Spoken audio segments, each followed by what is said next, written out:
ಇದು ಸೆಪ್ಟೆಂಬರ್ 1ರ ಒಳಗಾಗಿ 50 ಲಕ್ಷಕ್ಕಿಂತ ಹೆಚ್ಚಿನ ರೇಷನ್ ಕಾರ್ಡ್ ರದ್ದು ಮಾಡುವ ಬಗ್ಗೆ ಮಾಹಿತಿ ತಿಳಿದು ಬಂದಿದೆ.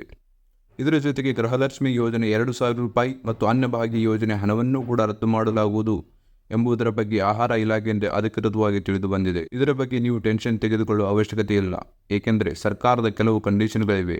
ಆ ಎಲ್ಲ ಕಂಡೀಷನ್ ಒಳಗಡೆ ನಿಮ್ಮ ರೇಷನ್ ಕಾರ್ಡ್ ಆಗಲಿ ಮತ್ತು ಗೃಹಲಕ್ಷ್ಮಿ ಯೋಜನೆ 2,000 ರೂಪಾಯಿ ಹಣವನ್ನಾಗಲಿ ಹಾಗೂ ಅನ್ನಭಾಗ್ಯ ಯೋಜನೆ ಹಣವನ್ನಾಗಲಿ ಬಂದ್ ಮಾಡುವುದು ಅಂತ ಕಂಡೀಷನ್ ಅಥವಾ ಅರ್ಹತೆಗಳ ಬಗ್ಗೆ ನಾನು ನಿಮಗೆ ತಿಳಿಸುತ್ತೇನೆ. ಅದಕ್ಕಿಂತ ಮುಂಚೆ ನಮ್ಮ ಇನ್ಫಾರ್ಮೇಷನ್ ನಿಮಗೆ ಇಷ್ಟವಾದರೆ ವಿಡಿಯೋಗೆ ಒಂದು ಲೈಕ್ ಮಾಡಿ ಮತ್ತು ಇಂಥ ಸರ್ಕಾರದ ಹೊಸ ಅಪ್ಡೇಟ್ಸ್ ಮತ್ತು ಹೊಸ ಮಾಹಿತಿಗಾಗಿ ದಯವಿಟ್ಟು ನಮ್ಮ ಚಾನಲ್ಗೆ ಸಬ್ಸ್ಕ್ರೈಬ್ ಆಗಿ. ಬನ್ನಿ ಮತ್ತೆ ಈಗ ವಿಡಿಯೋ ಶುರು ಮಾಡೋಣ. ನಿಮಗೆಲ್ಲ ತಿಳಿದ ಹಾಗೆ ಸರ್ಕಾರವು ಜಾರಿಗೆ ತಂದಿರುವ ಪಂಚ ಗ್ಯಾರಂಟಿ ಯೋಜನೆಗಳಲ್ಲಿ ಮಹತ್ತರವಾದ ಯೋಜನೆಗಳಾದ ಗೃಹಲಕ್ಷ್ಮಿ ಮತ್ತು ಅನ್ನಭಾಗ್ಯ ಯೋಜನೆಗಳಿಂದ ಹಲವು ಬಡ ಜನರಿಗೆ ತುಂಬಾ ಹೆಲ್ಪ್ ಆಗ್ತಾ ಇದೆ ಅಂತ ಸರ್ಕಾರ ಹೊಸ ನಿಯಮಗಳನ್ನು ಜಾರಿಗೆ ತಂದಿದೆ. ಆ ನಿಯಮಗಳ ಒಳಗೆ ನೀವು ಇದ್ದರೆ ನಿಮ್ಮ ರೇಷನ್ ಕಾರ್ಡ್ ರದ್ದಾಗುವುದಿಲ್ಲ ಮತ್ತು ಗೃಹಲಕ್ಷ್ಮಿ ಯೋಜನೆ 2,000 ರೂಪಾಯಿ ಹಾಗೂ ಅನ್ನಭಾಗ್ಯ ಯೋಜನೆ ಹಣವನ್ನೂ ಕೂಡ ರದ್ದು ಮಾಡುವುದಿಲ್ಲ. ಅಂತ ನಿಯಮಗಳು ಮತ್ತು ಕಂಡೀಷನ್ಗಳು ಏನೆಂದರೆ, ಮೊದಲನೆಯದು, ನಿಮ್ಮ ಜಮೀನು 5 ಎಕರೆಗಿಂತ ಜಾಸ್ತಿ ಇದ್ದರೆ ನಿಮ್ಮ ರೇಷನ್ ಕಾರ್ಡ್ ರದ್ದಾಗಬಹುದು. ಆದರೆ 5 ಎಕರೆಗಿಂತ ಕಡಿಮೆ ಇದ್ದವರ ಭಯ ಪಡುವಂತಹ ವಿಷಯವಲ್ಲ. ಎರಡನೇ ನಿಯಮವೆಂದರೆ, ನಿಮ್ಮ ಮನೆಯಲ್ಲಿ ಅಥವಾ ನಿಮ್ಮ ರೇಷನ್ ಕಾರ್ಡಿನಲ್ಲಿರುವ ಸದಸ್ಯರಲ್ಲಿ ಒಬ್ಬರಾದರೂ ಸರ್ಕಾರಿ ಕೆಲಸದಲ್ಲಿದ್ದರೆ ಅಥವಾ ಅರೆ ಸರ್ಕಾರಿ ಸಂಸ್ಥೆಯಲ್ಲಿ ಕೆಲಸ ಮಾಡುತ್ತಿದ್ದರೆ